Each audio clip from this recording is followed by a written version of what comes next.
comme je vous le disais, on part très longtemps en arrière. Allez, il y a plus de 2000 ans, un peu d'histoire. Exemple de menu gaulois. Et oui, on dit souvent que la gastronomie tarnaise prend racine dans la gastronomie du Moyen-Âge, qui correspond donc à l'Europe occidentale. Oui, certes, mais revenons bien en arrière, chez les Gaulois, la période gallo-romaine, même avant.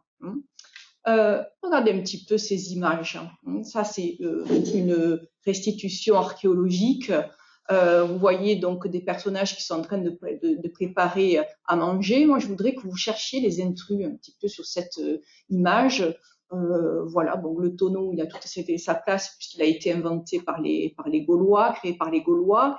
Et puis ici, sur le côté, alors je vais essayer de retrouver mon pointeur laser, voilà, il est là. Ici, vous avez des légumes, des courges, butternut, des citrouilles, etc., qui n'étaient pas utilisés pour cuisiner par les Gaulois, tout simplement parce que ce sont des aliments, des ingrédients qui viennent d'Amérique. Voilà. Donc, faut attendre. Donc, 492 découverte de l'Amérique par Christophe Colomb. Donc, pas avant la fin du XVe, voire le début du XVIe siècle. Donc, on va avoir des nouveaux ingrédients comme le cacao, les tomates, tout ce qui est courge, avocat, les haricots. Donc là, vous pensez peut-être, ah oui, donc s'il n'y avait pas de haricots, comment on faisait le cassoulet avant? Oui, avec des fèves. Hein, voilà.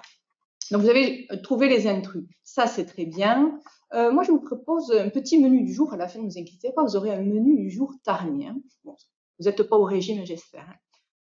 Donc, vous voyez, là, vous avez un exemple de menu qui pouvait exister il y a plus de 2000 ans. Voilà. Oui, on mangeait des pissenlits. Déjà, on mangeait de l'oie confite. Le confit, hein, c'est depuis... donc, on gave les canards, les oies depuis plus de 6000 ans. Ce sont les Égyptiens qui ont commencé à peu près à 4500 ans avant Jésus-Christ. Les lentilles au pruneau, le fromage. Alors, en parlant de fromage, bon, vous aviez une tribu celtique, donc les Volcatectosages, qui étaient plutôt du côté de Toulouse, mais il y a une partie d'entre eux étaient, au niveau géographique, étaient situés dans le Tarn. Hein. Figurez-vous qu'ils exportaient un fromage qui était réputé jusque dans les bas-fonds de l'Italie actuelle. Et oui, et donc il exportait aux Romains. Vous savez, entre Gaulois et Romains, c'était pas uniquement la guerre. Le nerf de la guerre, justement, c'était le commerce, c'était l'échange de bons produits. Les Gaulois aimaient les bons produits, les Romains aussi. Regardez ce que ça a donné aujourd'hui. L'Italie, la France, on est quand même les numéros 1 mondiaux. On continue. Voyez enfin à la fin donc tarte aux pommes, tout simplement, le vin, la cervoise. Donc ici, évidemment, dans le temps, on parlera plutôt du vin. Alors, il y a des ingrédients, des aliments qui sont cuisinés depuis très très longtemps. Comme quand on parle des cépages endémiques du Gaillac, eh bien, on a des ingrédients endémiques du Tarn. Eh bien, là, je vais vous présenter le tamier commun, qui est souvent appelé à tort réponse ou asperge sauvage. Alors, le tamier commun ou taminier commun. Il y a un médecin et botaniste grec du 1er siècle après Jésus-Christ qui vante déjà ses propriétés diurétiques, etc. Donc c'était très bon pour la santé, on le savait déjà. Hein. Et on va le cuisiner. Hein. Donc, déjà, il y a plus de 2000 ans, on consommait en tant que médicament, nous aussi, on se faisait donc pourquoi pas des salades avec le tamier ou taminier commun. On en trouve par exemple dans la forêt de Grésines, de Sivins, de la Bouisse, hein, sont assez présentes. Donc ça ressemble à une liane qui va s'enrouler autour des ronces, près des rivières, dans les forêts. Hein. Là, celles-ci, elles ont été prises, trouvées du côté de la forêt de Grésines. Et vous voyez, ce sont des lianes qui s'enroulent, qui ressemblent à une crosse épiscopale. Alors, les recettes, bon, j'ai dit tout à l'heure qu'on les consomme en salade, aussi en omelette.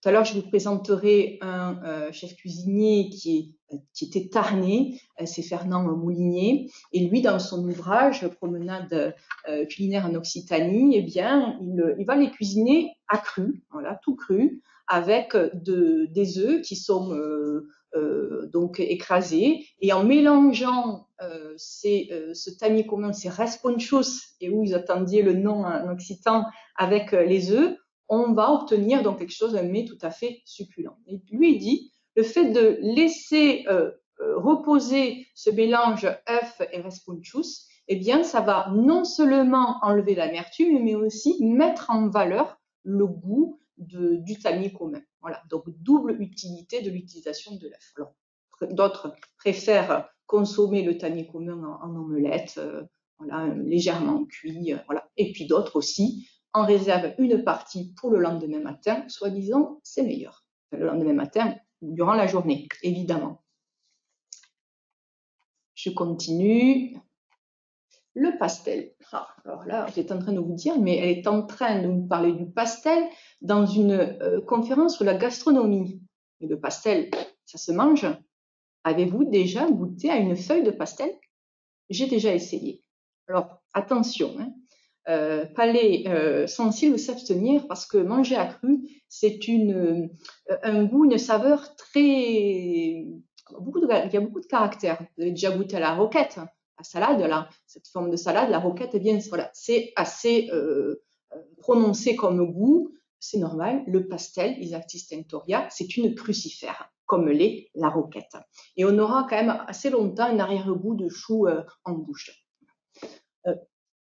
Cette plante, il y a plus de 2000 ans, on a compris qu'elle a des vertus tinctoriales. Mais comment on s'en est rendu compte?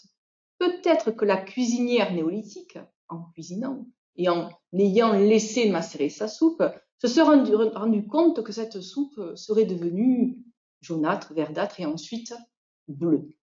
C'est à ce moment-là qu'on se rend compte, voilà, cette plante, elle a des vertus bien particulières. Voilà. Mais pour vous dire que ça se mangeait, hein, voilà, en soupe et même en salade. Donc aujourd'hui, ça ne fait pas vraiment partie du menu tarné, mais voilà, c'est sur le sol tarné depuis très très longtemps. Et ça se consommait bien évidemment. Et ça pourrait se consommer encore aujourd'hui. Le safran, bien évidemment. Le safran qui est utilisé depuis très très longtemps aussi. Je vous parlais des Gaulois, les Romains aussi en consommaient. Il paraît que les Grecs aussi en consommaient, ça c'est sûr. Le safran est issu d'une plante, une variété de crocus, Crocus sativus, et on va en extraire les stigmates que vous voyez là. Donc le crocus, il est juste à côté de là, donc on va extraire le stigmate juste de cette partie-là. Il va en falloir beaucoup de stigmates, hein, parce que il faut, pour obtenir 1 kilo de safran, il faut pas moins de 200 000 crocus, 200 000 fleurs, et c'est l'épice la plus chère au monde, puisqu'elle s'élève quand même à un prix de 30 000 € le kilo. C'est assez quand même important. Voilà, on est parti dans l'histoire, et oui, donc il y a des confréries, je parlerai de différentes confréries durant cette conférence. Là, quand même, on sort un petit peu du temps, on va parler de la confrérie de la Jubilation qui a été créée à Toulouse. On dit que c'est une des premières sociétés gastronomiques françaises. Elle existe toujours, hein, mais sous le nom des 40 pilons d'oie. Figurez-vous que lorsque un frère jubilant était intronisé dans cette confrérie, eh bien, on lui conseillait d'entourer son entrée de maison de pampres. Vous voyez un petit peu l'état d'esprit qui peut régner dans ces réunions de confrérie. Et oui, la gastronomie française, donc ces piliers, donc ils sont, on va remonter très loin en arrière, mais c'est au XVIIe siècle sans doute qu'elle est née, hein, qu'il va y avoir toute une littérature. Pensez aussi à donc l'invention de l'imprimerie. Petit à petit, ben, ces recettes, on va plus les partager comme ça à l'oral, bouche à oreille, mais on va les écrire. Donc on va diffuser ces recettes, on va diffuser cette gastronomie, et c'est de cette manière aussi que cette gastronomie française va être connue dans le monde entier. Et donc 17e, 18e siècle sont des siècles charnières, très importants. Alors tout à l'heure, je vous parlais d'un chef cuisinier qui est né à Albi au début du XXe siècle, c'est Fernand Moulinier. Juste, je vous montre donc ce livre, je vous l'ai filmé, je l'ai feuilleté devant vous, donc Promenade culinaire en Occitanie.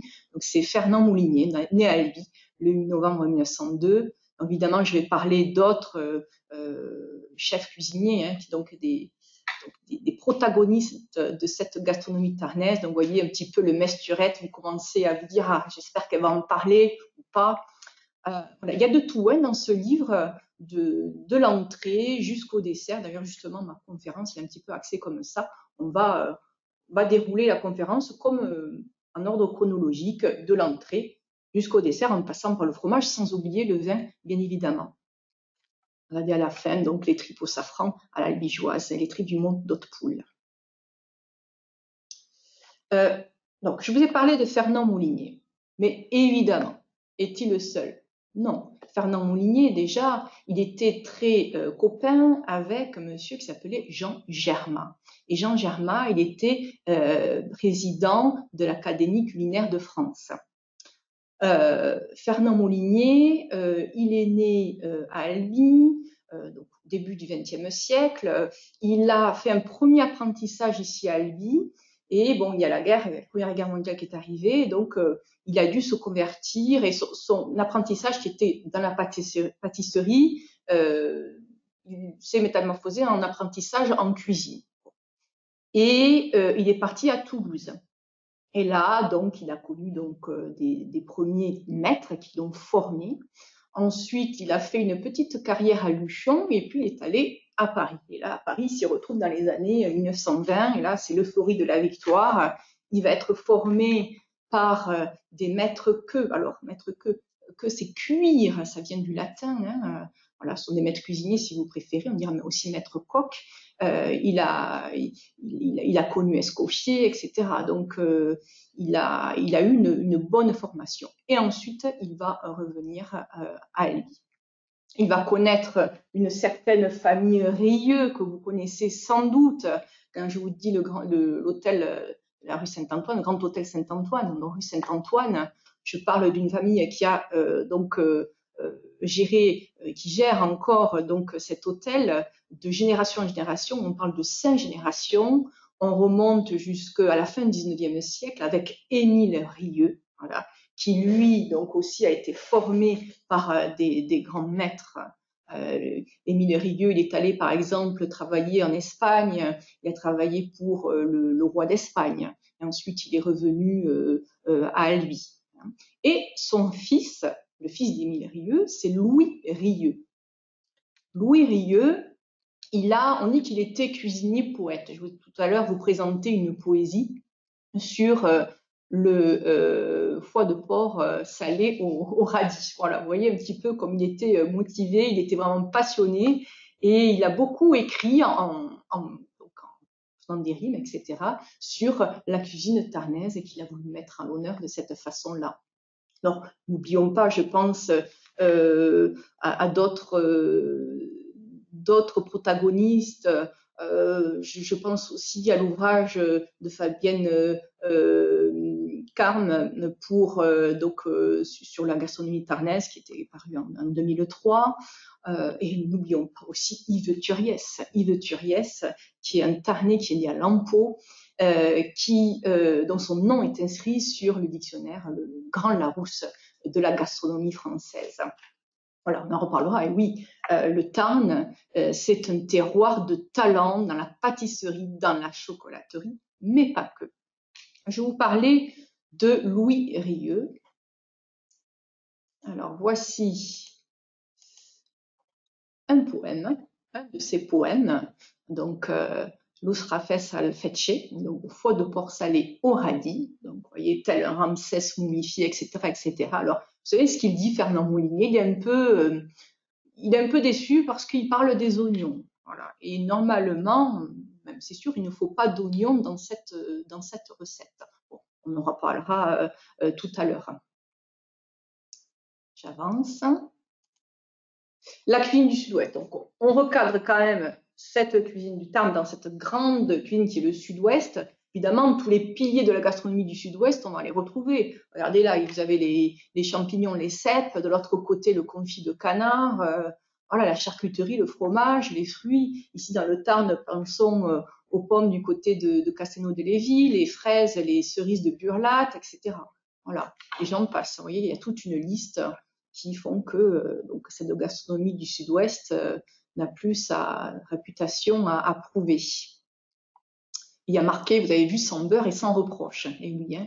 Donc, on utilisera surtout comme gras, comme graisse, la graisse de canard. Hein. Vous savez, la graisse de canard est riche en gras monoinsaturés, comme l'huile d'olive. Alors, pas autant que l'huile d'olive, mais on pourra faire donc une petite liste dans l'ordre de bienfaits. Donc, le mieux, c'est l'huile d'olive. Ensuite, il y a la graisse de canard. Et puis après, vient le beurre.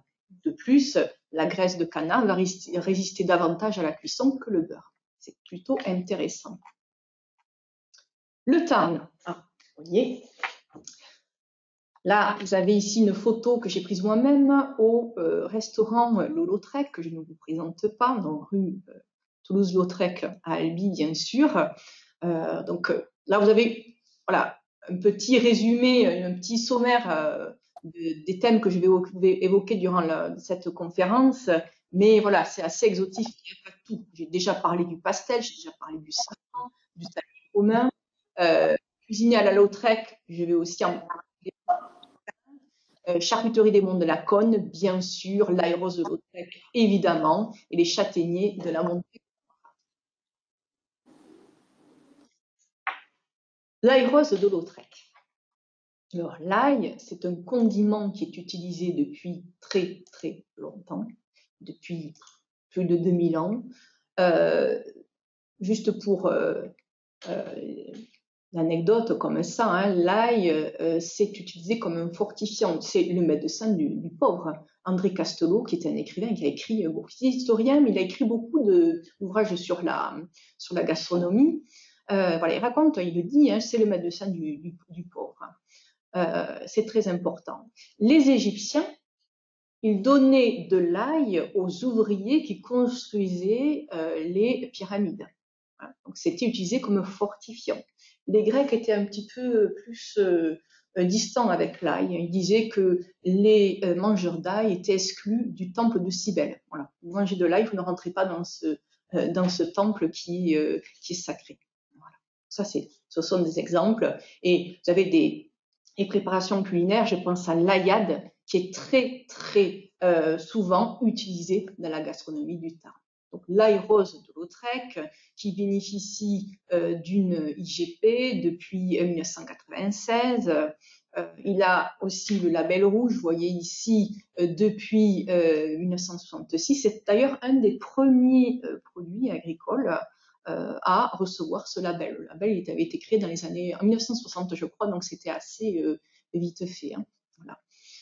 Lautrec, que je ne vous présente pas, on dit que c'est le centre, l'épicentre de notre région Occitanie. Regardez là sur la carte, c'est vrai. Donc, vous voyez ici donc des jolies photos. Vous avez là, ici en bas à droite, des photos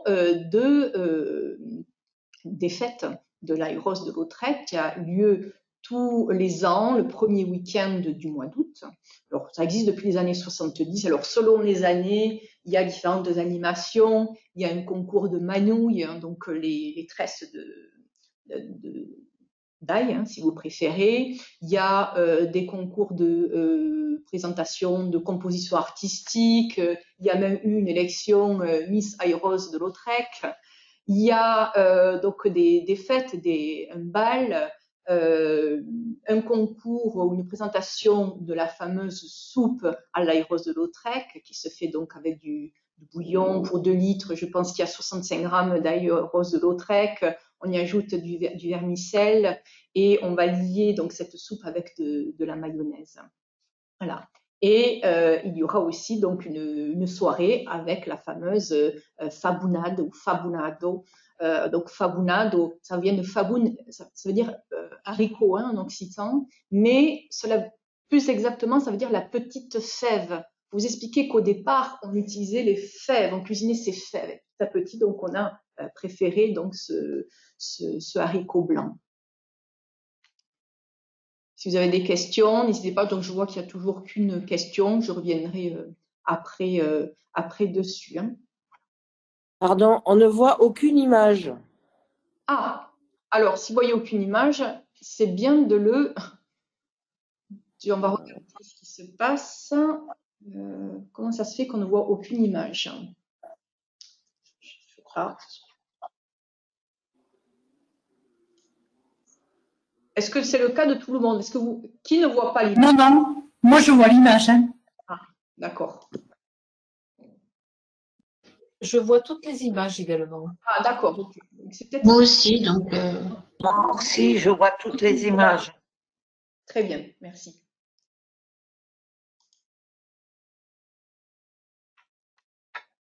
On continue. Donc, après l'aéros de Lautrec. Voilà. Donc, j'ai parlé de la soupe à l'aéros de Lautrec. Donc, on va faire comme si se déroulait un menu. Hein. Regardez en haut, là, vous avez une jolie soupe qui a été présentée, préparée dans une citrouille, une courge. Donc, c'est assez esthétique, mais aussi très, très, très bon. C'est délicieux. Donc, vous voyez un pot-au-feu à l'albigeoise, soupe à l'albigeoise, potée gratinée cordaise, potage printanier et tarné. En fait, j'ai juste pris des exemples, évidemment, ce sont des listes exhaustives. Ce sont des recettes qui m'ont un petit peu interpellée. Par exemple, regardez pot-au-feu à l'albigeoise et soupe à l'albigeoise. Quand j'ai feuilleté le livre de Fernand Molinier, donc il y a le fameux pot-au-feu à l'albigeoise. Alors, tout simplement, ça correspond grosso modo hein, à la potée auvergnate. Hein, si je ne veux pas fâcher quelques puristes, évidemment. Mais dans un livre de Monsieur Auguste Escoffier, donc, qui est un grand, on peut dire, c'est le premier des grands chefs médiatiques qui a été médiatisé en France au début du XXe siècle. Lui, dans son ouvrage, il a la soupe à l'albigeoise. Alors, ça revient, en fait, au même. Il a fait, lui, un pot-au-feu à l'albigeoise, mais il a rajouté, écoutez bien, des feuilles de laitue ciselées, il a rajouté des fèves-rolles, il a rajouté du pain et aussi du confit de bois en lamelles. Et ça doit être quand même assez intéressant. Et Fernand Molinier lui-même dit que ça a l'air pas mal du tout. Potée gratinée cordaise. Vous voyez, on va retrouver un petit peu cet état d'esprit de la soupe à l'albigeoise avec l'ajout de pain. La potée gratinée cordaise, donc ça se prépare dans une toupine. Et il y a une superposition de pain, de truffes, s'il vous plaît, et de fromage. On continue à remplir, on recommence les couches jusqu'à ce qu'on arrive à peu près à la partie supérieure de la toupine. Et puis, on va garnir le tout de bouillon. Voilà. Et on fait cuire tout ça. Et encore une fois, Fernand Molinier, ça lui convient à 100%. Il le dit, il n'hésite pas à le dire dans ses ouvrages. Alors, potage printanier tarné, évidemment, on utilise les légumes qui poussent en saison.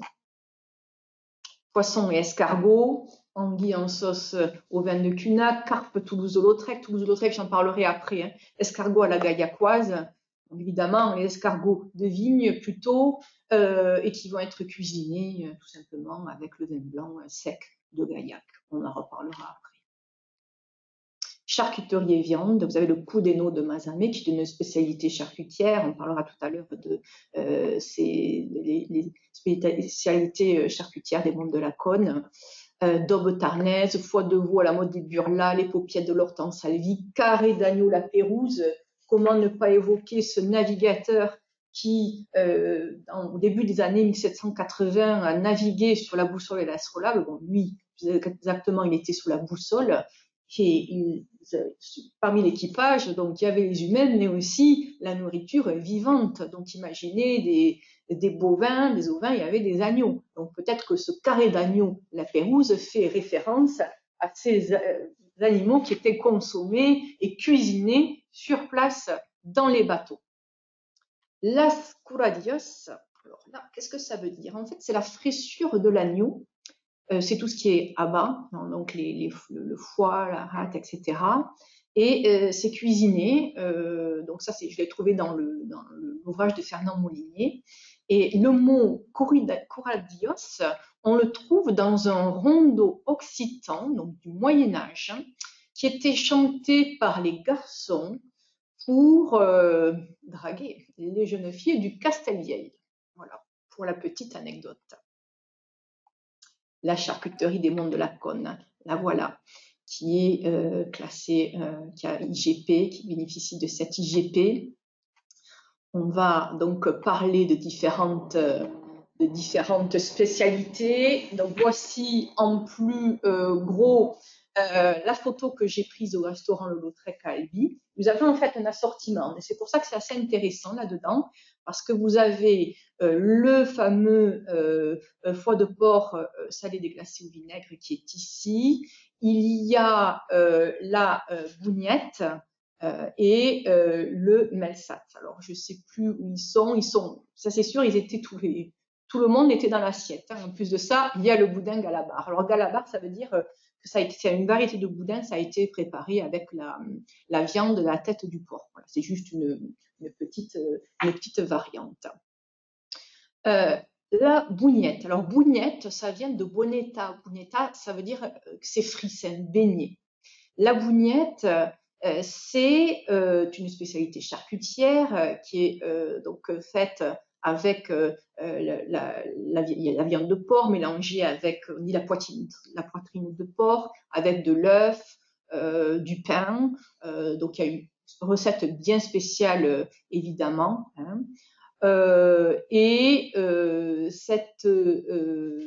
On va utiliser donc les boyaux du porc pour remplir cette bougnette. C'est un pâté qui sera ensuite frit, hein, à ne pas confondre avec le melsa qui lui sera poché. D'accord ? Figurez-vous que la bougnette, elle est mentionnée dans des manuscrits qui datent du XIIIe siècle. Vous avez entendu parler de l'hospice de Saint-André de Gaillac. On a retrouvé des manuscrits qui mentionnent les recettes de l'époque et on parle de cette bonetta, de cette bougnette. Voilà. Et différentes recettes aussi qui font écho aux ingrédients qui sont utilisés dans la gastronomie tarnaise.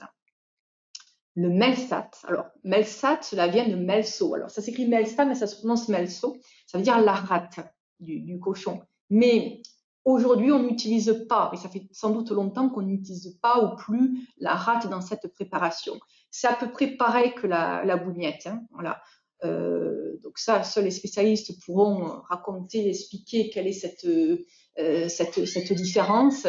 Mais ce qui est sûr, c'est que voilà, la bougnette, elle est entourée de la crépine du porc. Donc la crépine, en fait, ça correspond donc à l'enveloppe des viscères du cochon. Hein, voilà. Et le Melsat, lui, est dans la baya laiga. J'espère que je le prononce bien. Balayaga, ça veut dire revenu à l'eau, mise à l'eau. En fait, c'est la plus grosse partie des viscères de l'intestin du cochon, hein, qui est utilisé, qui est longtemps nettoyé, etc. C'est pour ça qu'on l'appelle Balayaga, qui revient à l'eau. Voilà, il faut nettoyer longtemps avant de pouvoir l'utiliser. Ça, Kurnonski en parle aussi. Kurnonski, il s'appelait Edmond Saillant, il est né à la fin 19e en Anjou. Alors, il s'est fait appeler Kurnonski, c'est un pseudonyme, il n'a rien du tout, il n'a pas d'origine slave du tout, mais toutefois, il s'est fait appeler le prince des gastronomes et il parle dans ses ouvrages du Melsat, de cette spécialité des monts de la Cône. Hein, voilà. Donc ici, dans ce plat, vous avez le Melsat, la bougnette, le boudin et le radis. Le foie de porc salé déglacé au vinaigre et radis. Donc là, ici, au Lautrec, ils ont choisi comme si ce foie de porc servait d'assaisonnement, hein, au plat, de de parfum. Il faut dire que c'est un plat assez costaud, qui a un goût assez prononcé. Déjà, le foie de porc, il faut le préparer assez longtemps. On parle des fois de plusieurs mois dans la saumure. Et puis ensuite, il faut faire sécher donc ce foie de porc salé. Et ensuite, on va le détailler assez finement, comme on va détailler aussi finement le radis rose, à peu près de part égale. On va faire revenir dans la poêle déglacée au vinaigre. Voilà, tout simplement. Et comme je vous disais tout à l'heure, je vous présentais tout à l'heure le poème de Louis Rieux. Voilà. C'est très typique. Voilà, une assiette comme celle-ci, on ne va pas la manger ailleurs que dans le Tarn. Évidemment, il y a des spécialités comme le Lelsat, la bougnette, peut-être, oui, évidemment, on aura on pourra en manger un petit peu en Aveyron, voilà. Mais autrement, voilà, ça reste typiquement tarnais. Mais le reste à suivre. Vous allez voir des desserts aussi qui sont vraiment typiquement tarnais et même albigeois. Le gras double à l'albigeoise. Et oui, les tripes au safran à l'albigeoise. Alors le gras double, ça correspond à l'enveloppe donc de l'estomac du bœuf. Cette fois-ci, c'est le bœuf, l'animal. Et le double, ça correspond à la panse. Bon, bref. Et donc, lorsque ces tripes seront bien nettoyées, donc il faudra les cuisiner comme en potée avec de la carotte, l'oignon, le poireau, etc. Et évidemment, à la fin, on n'oubliera pas donc le vin de Gaillac, évidemment, et puis le fameux safran. Le gras double albigeoise, il est consommé depuis longtemps. Vous savez, les Gaulois, je vous parlais des Gaulois tout à l'heure, ils consommaient ces tripes depuis très très longtemps, on les consomme. Légumes, pâtes et farinage, donc ratatouille albigeoise. Voilà. Alors ratatouille albigeoise, il n'y a pas que des légumes. Sur la recette, il y a un petit peu de poitrine fumée à l'intérieur. Fabouna, dont je vous en ai parlé tout à l'heure, quand j'évoquais les fêtes de l'Aïros de Lautrec. Et puis, il y a tous les Mia. Il y a donc un roi, le bon roi Henri IV, qui était vraiment fou de cette spécialité du sud-ouest. Il s'en faisait livrer par sa famille. Il était en bon gascon, il se faisait livrer ce Mia. Alors, ça dépend des départements, des terroirs. Voilà. Ici, donc dans le temps, sera plutôt donc on va préparer ce Mia durant la période à laquelle on prépare le cochon, et lorsque le chaudron est encore graisseux, tout plein de graisse du confit de canard, préparation des gésiers de confit, eh bien on va réutiliser ce chaudron. Donc on va y mettre dans l'eau, on va donc faire une pyramide de farine de maïs. Voilà. Une fois que ça sera prêt, eh bien, on va étaler cette préparation sur un linge, reposer un petit peu, et ensuite ça passera à la poêle, et avec un petit peu de graisse de canard, pourquoi pas, sucré ou pas. Et ça a longtemps été utilisé en accompagnement pour les daubes, pourquoi pas le gras double, ou alors consommé tel quel comme du pain. Alors, je regarde Ok, donc ce sont pas des questions, ce sont juste des affirmations. Donc, je ferme Je regardais juste le chat s'il n'y avait pas des questions bien précises. Je continue. Donc. Et voilà le dessert. Alors là, c'est pas moi qui le dis, c'est Toulouse-Lautrec. Toulouse-Lautrec, lorsqu'il avait des invités, parce que vous savez, c'était un bon vivant, on en reparlera tout à l'heure, ce peintre né ici à Albi en 1864, il avait des invités, et donc il leur faisait à manger, certes, et il leur faisait une bonne entrée, un bon plat, et lorsque venait le dessert, eh bien, il les faisait lever de table. Les invités devaient être un petit peu déçus, mais bon, ça durait pas longtemps, il leur présentait la nouvelle toile, il disait voilà, et voilà le dessert. Voilà pour la petite anecdote. Alors, tout à l'heure, je vous parlais des farinages. Fernand Molinier, dans son ouvrage Promenade culinaire en Occitanie, eh bien, il met le mesturette, à la fois en farinage, donc en légumes, mais aussi en dessert. Voilà. Alors qu'il est sucré à chaque fois. Vous avez une jolie photo du mesturette ici, donc qui est fabriqué, qui est préparé avec la citrouille. Hein, donc on peut aussi évidemment, je ne vais pas vous donner l'intégralité de la recette, vous la connaissez, mais voilà, selon les familles, on parfumera avec de la fleur d'oranger, des œufs de citron, etc. Nougatine castrese. Castre, vous avez une jolie photo au-dessus.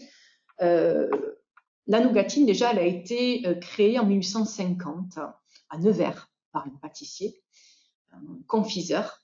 Et quelques années après, allez, une dizaine d'années après, il y a un autre confiseur à Castres qui va inventer une autre nougatine, qui est inspirée de cette nougatine de Nevers.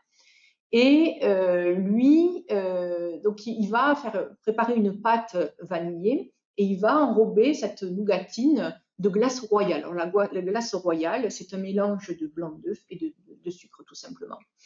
Et dans la gastronomie, enfin, la littérature gastronomique, on dit bien que cette nougatine castrese, elle est vraiment unique en son genre.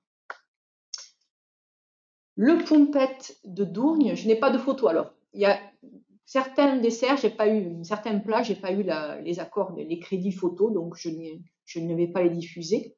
Le pompette de Dourgne, malheureusement, je n'ai pas la photo, mais bon, c'est pas grave, on va quand même en parler. Pompette, on entend pompa, c'est la fête.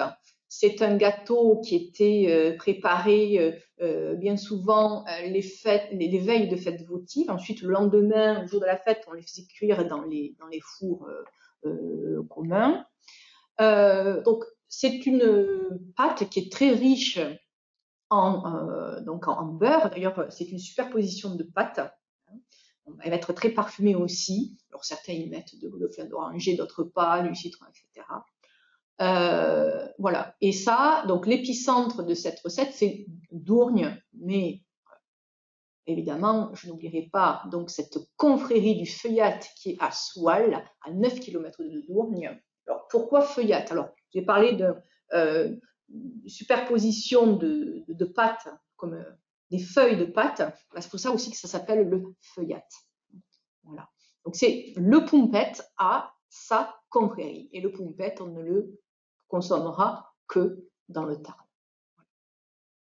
Le casse-museau, c'est pareil, je n'ai pas de belles photos, c'est dommage. Peut-être que vous avez vu passer il y a quelques jours dans la dépêche une jolie photo avec explication sur le casse-museau. Alors on vous raconte que c'est une légende, quoique les Brassaguais auraient vu un dragon sortir de la goutte et il aurait fait partir en lui lançant des gâteaux très durs sur la tête. Voilà. Et ça serait ce fameux casse-museau. Écoutez, moi, le cheesecake tarné, je l'ai trouvé, c'est le casse-museau. Qu'est-ce qu'il faut dans ce casse-museau? Du fromage blanc, du fromage de brebis. Et on pourrait le comparer avec un ancien gâteau grec qui s'appelle l'osyrie, qui était fabriqué donc avec ce fromage de brebis, de la graisse animale, farine, sucre, etc. Voilà. Pour le casse-museau, jusqu'au XVIIe siècle, durant les fêtes de Pentecôte, on lançait ce gâteau comme un confetti assez douloureux sur les gens. Voilà. Et on raconte aussi que ce gâteau était consommé par les anciens après, au moment de vêpres, vers 17h, 18h, avec une pinte de vin, ça allait très bien. Le croquant de corde. Croquant de corde, je n'ai pas de photo, mais je suis sûre que vous en avez vu et revu des croquants de corde. Donc, ce sont des petits gâteaux assez légers, faits à base de blanc d'œuf, de sucre et d'amandes. La recette aurait été inventée au XVIIe siècle par une aubergiste de corde qui s'appelait Madame Borde. Et la recette aurait été reprise, réinventée, soi-disant au 19e, par un certain Jacques Sicard, voilà, à corde. Alors pourquoi au XVIIe siècle cette invention de gâteau? on raconte qu'il y avait beaucoup d'amandiers en fleurs et qu'il a fallu utiliser, cuisiner toutes ces amandes et c'est resté. Voilà, ça fait partie des valeurs sûres lorsqu'on part à Cordes, mais pas que, ce n'est pas fini, puisqu'il y a d'autres spécialités. Mais là, je vais avancer le diaporama. Voici un gâteau des spécialités que vous avez tous reconnu. Je n'ai pas encore affiché le nom de ce gâteau. C'est un gâteau, un biscuit qui porte bien son nom. Biscuit, il est cuit 2 fois. Il est d'abord poché, donc cuit dans l'eau bouillante. Lorsqu'il remonte à la surface, on va l'enlever de l'eau. Ensuite, il va subir une seconde de cuisson dans le four. Ces gâteaux, allez, je vous dis hein, évidemment, vous avez tous reconnu, ce sont les échaudés. Ces gâteaux, on les voit apparaître dans des chartes de 1202. Donc c'est très très ancien. Là, si vraiment on devait donner une spécialité tarnaise, une des plus anciennes, c'est sans doute l'échaudé. Et petit à petit, on va métamorphoser, changer cette recette. Au XIXe siècle, un certain Jean Vier a rajouté de l'anis dans ces échaudés. C'est devenu les échaudés à l'anis, ou le petit Jeannot, du nom du créateur. Voilà, l'anis, c'est normal. Il y en a dans l'albigeois. On parle même de l'anis d'Albi ou du Midi. C'est un anis vert qui était consommé par les Gaulois déjà. Donc c'est très ancien. Voilà. Et voici une autre spécialité qui est une descendante de l'échaudé. C'est donc ce gâteau en forme d'anneau qui s'appelle bien évidemment la gemblette. Alors gemblette, cela vient de ciambella, ça veut dire échaudé. Je vous invente rien, hein, c'est de l'italien. Là aussi, on revient loin en arrière.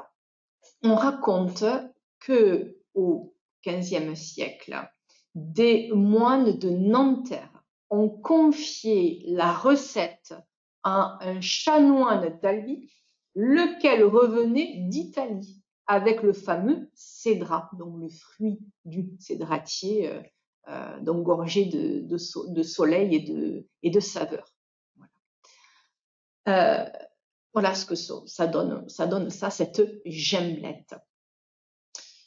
Cette gemblette, elle va être commercialisée par l'arrière-petit-neveu de ce fameux chanoine qui faisait fabriquer des gemblettes au cédrat.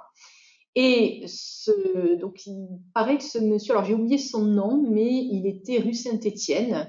Il avait obtenu donc le droit de vendre la gemblette. Donc ça apportait de l'argent à la trésorerie d'Albi, tout simplement. D'ailleurs, je t'en avais pensé tout à l'heure, lorsque je vous ai parlé de l'ail, figurez-vous que l'ail rapportait sous l'Ancien Régime 3000 francs à l'archevêché d'Albi. Vous voyez un petit peu, donc l'ail était presque aussi réputé et aussi donc précieux que le safran, par exemple. Alors, la gemblette. Peut-être certains ont vu la vidéo teaser que j'ai réalisée avec une de mes collègues de la gîte. Donc, je me suis amusée à fabriquer des gemmelettes. Donc, j'avoue, c'était la première fois que j'en faisais et c'est pas si évident que ça. Alors, moi, j'ai pris la recette de Fernand Moulinier qu'il y a dans ce fameux ouvrage Promenade culinaire en Occitanie. Donc, j'ai pris évidemment de la farine, le sucre. Il y avait plus de jaune d'œuf que d'œufs entiers. J'ai mis de l'eau de fleur d'oranger. Donc, lui, Fernand Moulinier disait qu'il fallait 1 décilitre pour 2 kilos de farine. Moi, pour 500 grammes de farine, j'ai mis pas tout à fait la même quantité, mais presque. C'était très, très parfumé. Voilà. Donc, j'ai préparé cette pâte, je l'ai laissée reposer un petit peu. Ensuite, je l'ai détaillée en pâtons, un petit morceau, une petite boule. Et puis, je les ai façonnés en forme d'anneau. Ces anneaux, on raconte qu'ils étaient donnés aux enfants, aux petits bébés, pour qu'ils fassent leurs dents, parce que ça ressemble finalement à un hochet. Hein. Voilà. J'ai fait donc pocher ces gemmelettes. Donc il a fallu dans l'eau, ouais, je les ai plongées dans l'eau bouillante, il a fallu un peu moins de minutes pour qu'elles remontent à la surface. Et ensuite, je les ai toutes enfournées une vingtaine de minutes à 180 degrés dans le four, bien sûr. Et puis, je les ai un petit peu dorées avec du blanc d'œuf. Voilà. Alors, elles sont, au goût, elles étaient très parfumées, c'était très bonnes. Mais après, c'est vrai, c'est un petit peu dur. Elles sont pas aussi bonnes que celles que j'ai pu acheter dans des pâtisseries albigeoises. Mais voilà, pour un premier essai, j'étais assez satisfaite. Ça peut aller, mais voilà. Hein. Moi, je ne suis pas pâtissière et pour vraiment goûter la vraie gemmelette, je vous invite tous à aller à pousser la porte des pâtisseries albigeoises. Voilà. Donc, j'aurai sans doute beaucoup de choses à vous raconter sur la gemmelette, beaucoup d'historique hein, sur cette gemmelette. La gemmelette, elle a le droit de citer ici à Albi. Je pense tout de suite aux États généraux du Languedoc qui ont eu lieu à Albi en 1593. Et on raconte qu'il s'est vendu environ 5000 gemmelettes durant ces jours-là. J'ai aussi la date de 1629. Le cardinal de Richelieu vient à Albi avant de passer, parce qu'il était attendu à Montauban, après la paix d'Alès. Et lorsqu'il arrive, on l'accueille vraiment en grande pompe, c'est les grandes cérémonies, on fait défiler les bœufs gras dans Albi et les bœufs ont sur leurs cornes des superpositions d'anneaux dorés qui sont les gemmelettes. Et c'est reparti avec une bonne provision, ça a dû l'occuper en attendant d'arriver à Montauban. Pareil, quelques années plus tard, cette fois-ci, c'est le duc d'Arpajon qui revient. Et cette fois-ci, c'était plutôt son épouse qui était fascinée par le goût de ces gemmelettes. 7 avril 1970, là, on va parler plutôt de Monsieur Pompidou, le président Pompidou, qui revient dans la ville de son enfance et qui est très bien accueilli et qui repart avec des boîtes garnies de gemmelettes.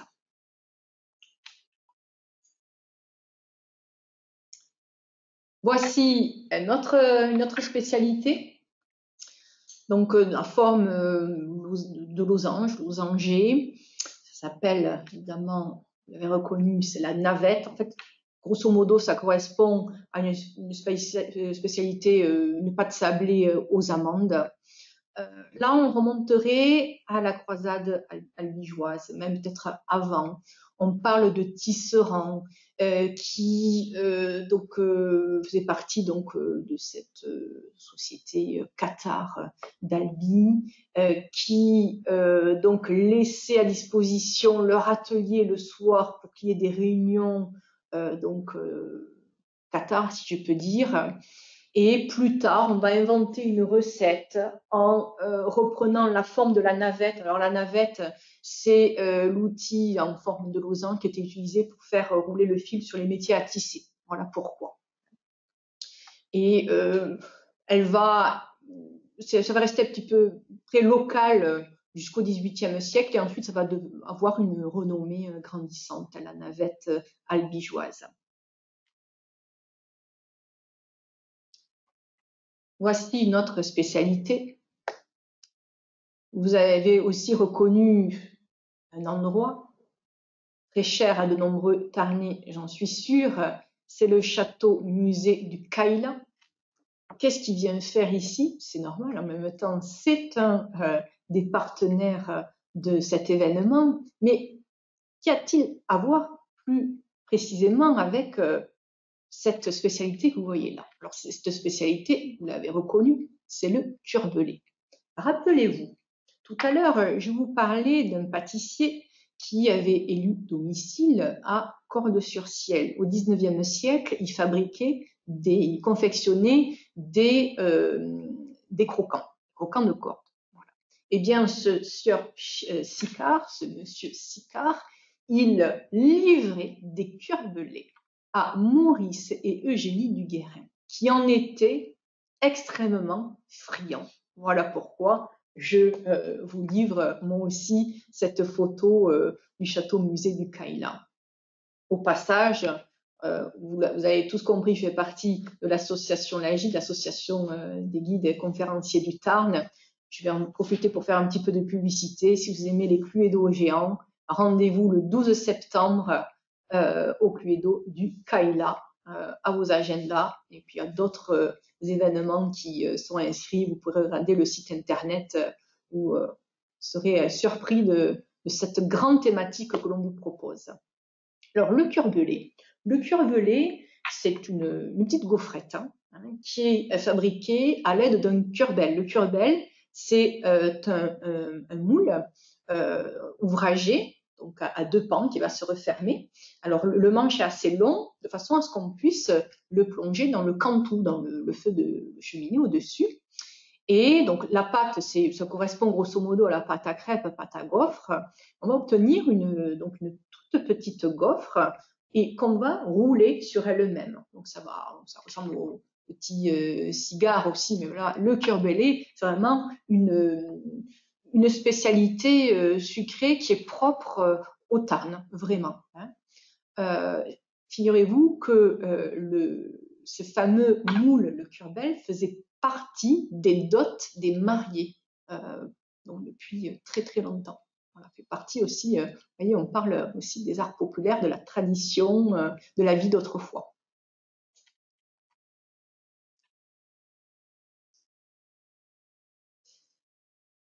Alors, cuisiner à la Lautrec.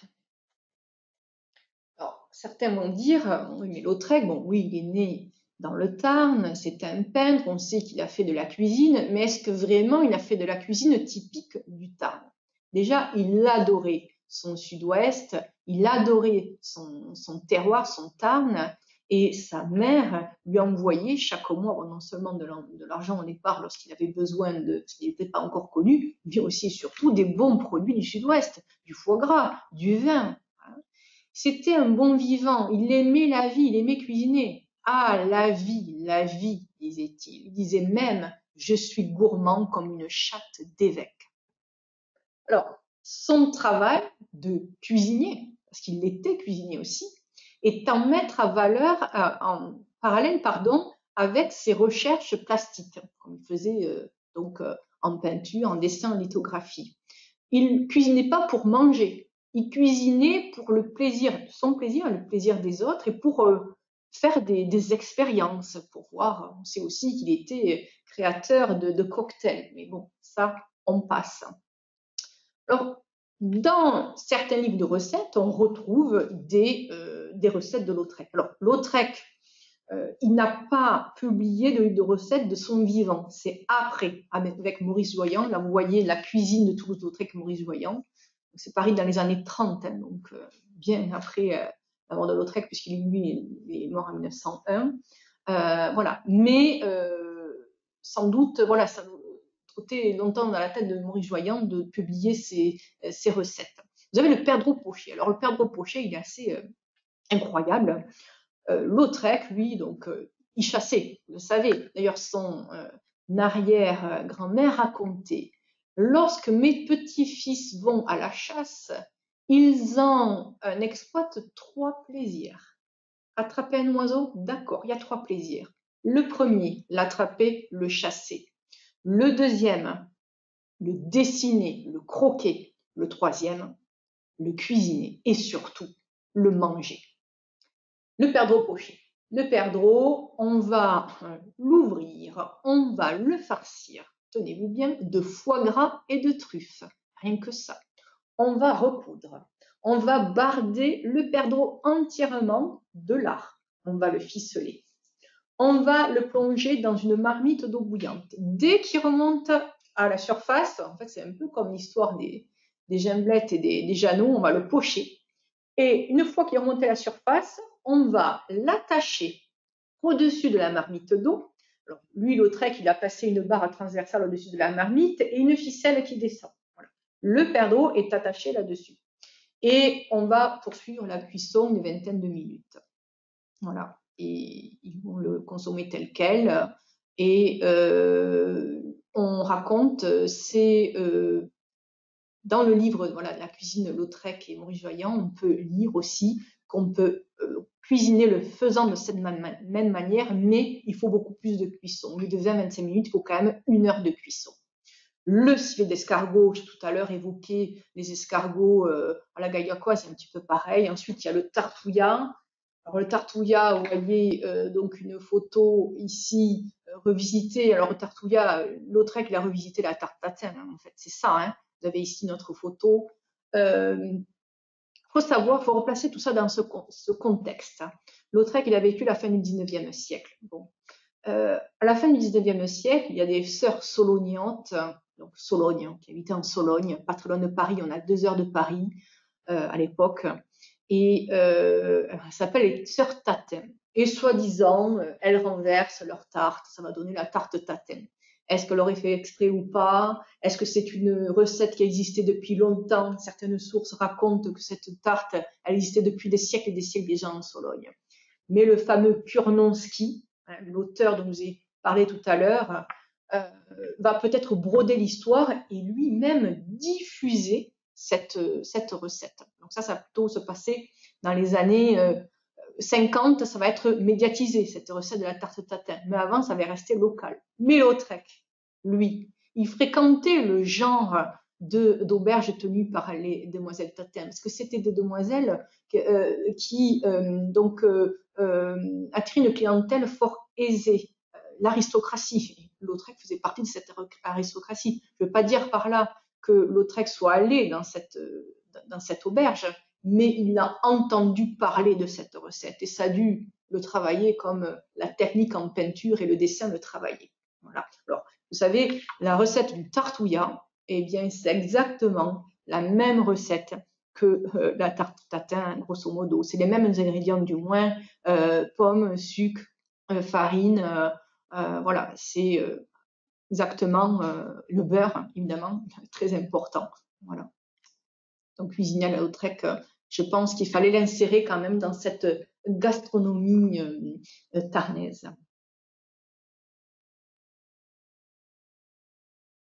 Et bien sûr, je vous parlais tout à l'heure des piliers de la gastronomie tarnaise et de la gastronomie du Sud-Ouest. On retrouve dans le Tarn les truffes. Bien sûr qu'il y a des truffes dans le Tarn, elles existent depuis toujours. Il faut aller du côté des Cosses, plutôt nord-ouest du département, sur les Cosses, Castelnau de Montmiral, par là. Il y a des chênes truffiers. Bon, il y a une centaine d'hectares, hein, c'est déjà pas mal, c'est pas beaucoup, mais il y en a quand même pas mal. Si dans le Lot, l'Albenque a son marché aux truffes noires en décembre, et dans le Tarn, il y a aussi la fête de la truffe noire à Villeneuve-sur-Ver. Voilà. Là, c'est en janvier.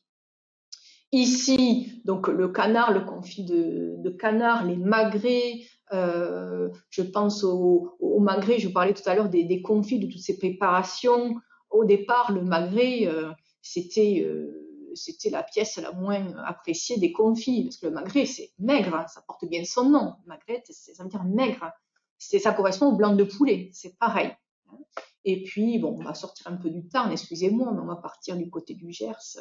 André Daguin, qui en 1959, dans son auberge, dans l'Hôtel de France à Auch, hôtel de 2 étoiles, restaurant 2 étoiles, eh bien, il va lancer en quelque sorte la mode, l'avènement de ce magret. Il le cuisine comme un steak avec une sauce au poivre. Voilà. Donc, à un moment, voilà, ce magret, ben, il a été un peu laissé de côté et depuis, on va le réutiliser et le mettre au rang d'honneur.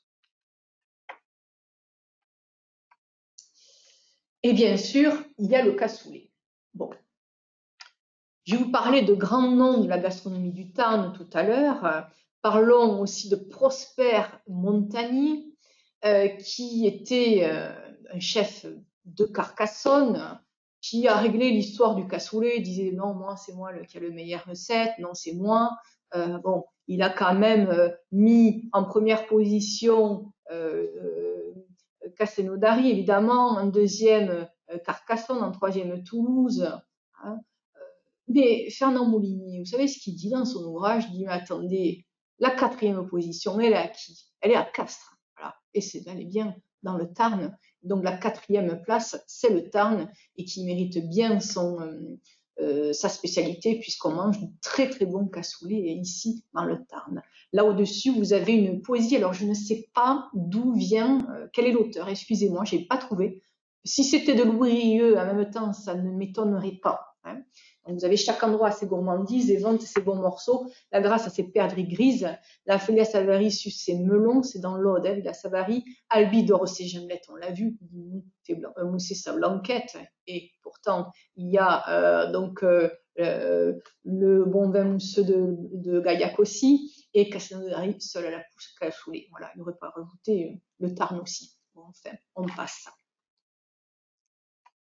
Accord mes vins, bien sûr. Tout à l'heure, je vous parlais de mon association. On a fêté les 10 ans de l'association en 2019 et on ne s'est pas gêné. On a fait appel donc aux producteurs de vin de Gaillac, ici du vin rouge. Mais dites-moi, s'il y a du bon vin, il y a aussi du bon fromage. Alors, je me suis amusée il y a quelques jours. J'étais dans le Midi toulousain, on va dire, et je suis allée dans un fromager assez réputé. Et j'ai dit, voilà, je voudrais du fromage du Tarn. Voilà, je n'ai pas dit que je préférais préparer une conférence ni rien. Et ils m'ont dit, on n'a plus que ça, on a tout vendu. Il nous reste la rouelle. Voici la rouelle du Tarn, qui vous rappelle peut-être la forme de la gemmelette. La rouelle, elle existe depuis les années 80, c'est assez récent. Elle est fabriquée avec du lait cru de chèvre. C'est assez doux, mais à la fois légèrement acide quand même, la rouelle. Donc, les terroirs tarnais sont très diversifiés, beaucoup d'élevage, les bovins, les ovins, donc en même temps, les fromages le seront aussi. On a aussi des cabécous dans le Tarn, je pense aussi à la Blanche d'Oc, qui est un fromage à base de lait de vache, cette fois-ci. Vous avez les monts de la Cône aussi. Alors, vous avez le lait de vache, mais aussi ils utilisent la brebis et le chèvre comme lait. Ça dépend, ils peuvent faire des mélanges. Vous avez le secret du berger aussi, on en parlera tout à l'heure. Pensez aussi aux AOC. Le roquefort, bon, le roquefort maintenant ne fait plus partie des AOC du Tarn puisqu'il est fabriqué dans d'autres départements limitrophes, mais juste dans les années 90, Laconne fabriquait son roquefort. Voilà. Ensuite, il y a un autre fromage dont j'ai oublié le nom, ça reviendra tout à l'heure, qui est fabriqué aussi dans l'Hérault, voilà, et qui bénéficie d'une AOC seulement sur le terroir concernant le Tarn, Murat-sur-Vèvre, il me semble. Voilà. Je vous en parlerai tout à l'heure, je regarderai mes notes. Là, j'ai une petite perte de mémoire. Voilà. Mais vous allez voir, quand je vais vous donner le nom, vous allez tout de suite le reconnaître. Le vin de Gaillac. Bon, je vous ai parlé beaucoup d'histoire tout à l'heure, des Gaulois, etc. On dit que le vin de Gaillac, le vin du coq, en fait, correspond au vignoble le plus ancien de France. Ça, sans doute, ce n'est plus à prouver, c'est sûr. On raconte que ce sont les Grecs, en fondant Massalia à Marseille au VIe siècle avant Jésus-Christ, ont apporté la culture de la vigne et que les Romains auraient continué en apportant la technique de fabrication du vin. Certes, vous savez, des archéobotanistes ont retrouvé des pépins de raisin domestiques parce qu'ils savaient faire la différence entre la lambrusque, la vigne sauvage et puis la vigne domestiquée. Et ils ont retrouvé donc ces pépins de raisin domestiques qui datent d'avant la fondation de Massalia. Et ces pépins de raisin ont été retrouvés dans des puits à Rhodes et à Agen. Alors, le Tarn, Gaillac, ça se trouve à peu près au milieu. Donc sans doute, l'histoire du vin de Gaillac est encore plus ancienne qu'on ne le croit, qu'on ne le pense. Le vin de Gaillac, qui était très réputé déjà au Moyen-Âge, on raconte aussi que c'était le vin du cardinal de Richelieu. On raconte aussi que ce vin était, il saoulait moins les gens que d'autres, voilà, que d'autres vins. Bon, écoutez, c'est toujours bon à prendre tout ça. Aujourd'hui, le vin de Gaillac, c'est 3900 hectares avec une AOC, avec 7 vins qui bénéficient de cette AOC. Je vous présente plus tout le perlé, le blanc sec, la méthode gaillacoise qui fait donc polémique avec le champagne, qui a été le premier. Donc, voilà la date. Bon, ça a donné beaucoup de polémiques. Vous savez, le fils d'Alphonse Daudet, Léon Daudet, il raconte qu'il s'est disputé avec quelqu'un qui préférait le champagne au gaillac. Voilà.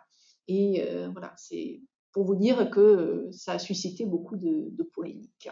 Voilà. Vin de Gaillac, donc, pour l'accord mets et vin, voilà, très bien, pourquoi pas consommer un cassoulet avec donc un mousseux de Gaillac, très bien, voilà, ça dépend. Le blanc sec avec la rouelle que j'ai présenté tout à l'heure.